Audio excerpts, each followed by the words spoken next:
Hi there, John Carswell coming to you on Monday of Holy Week. I want to give you some thoughts to think about how we might draw closer to God as we reflect on the compassion of Jesus. Now, compassion means to suffer with. It means to go with someone into the depths of their pain. It means to walk with them even when things become unbearably hard. Now, we've seen some great examples of compassion in recent weeks as we look at the stories of the doctors and nurses around the world who have been trying to treat the patients that have been coming their way with this awful disease, this coronavirus. There's a link below this video to a story of one of our own NHS nurses who's telling the story of what they're enduring, and it's not a pretty picture. Endless 14-hour days as one after the other, these patients are brought in the most critical care. They all need to be intubated and put on a ventilator and given the most intensive kinds of care. And add that stress to the stress that many of our medics are feeling with the concern that they're going to pick up the virus themselves, or worse, accidentally bring it home and infect their families and loved ones. It is an absolute perfect storm of agonizing stress and worry.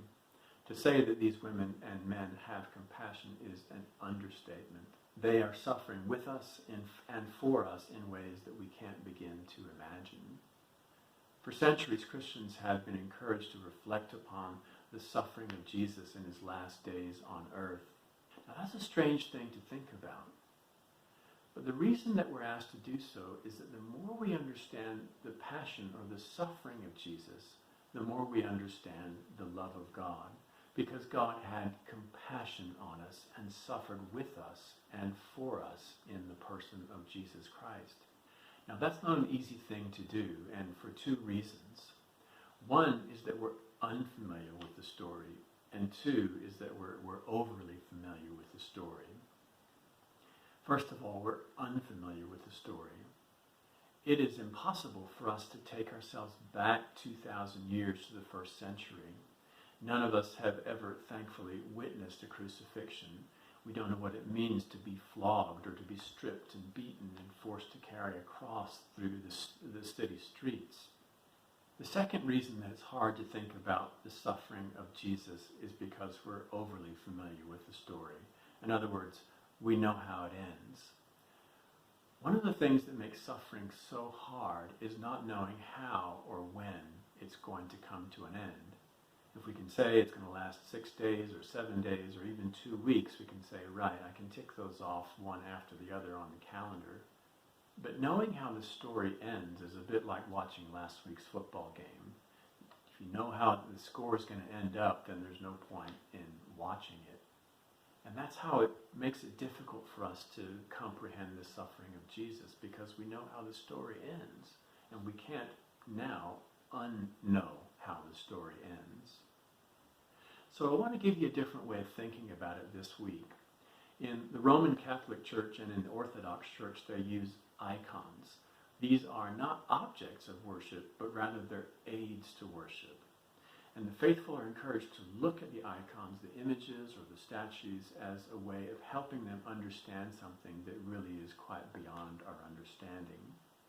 That by looking at the events portrayed in the icon, they can understand in a better way the larger events that lie behind the icon. And I want you to think about doing the same thing this week as you reflect upon the sufferings of Jesus.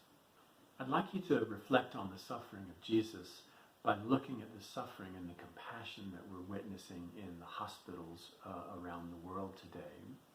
You don't even have to be a person of faith to do this. Every time we say, my thoughts go with you, or my heart aches for you, we're offering a prayer of compassion for those who are suffering with us and for us. We can't understand the first century, and we can't unknow the story of Jesus.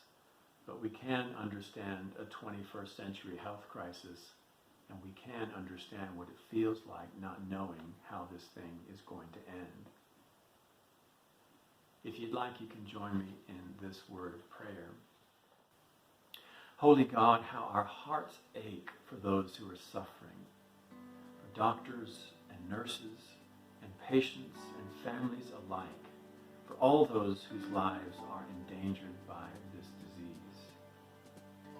God, how we pray for those who are putting their lives on the line for our sake. Hear our prayers for them. Save them, Lord. Save us from this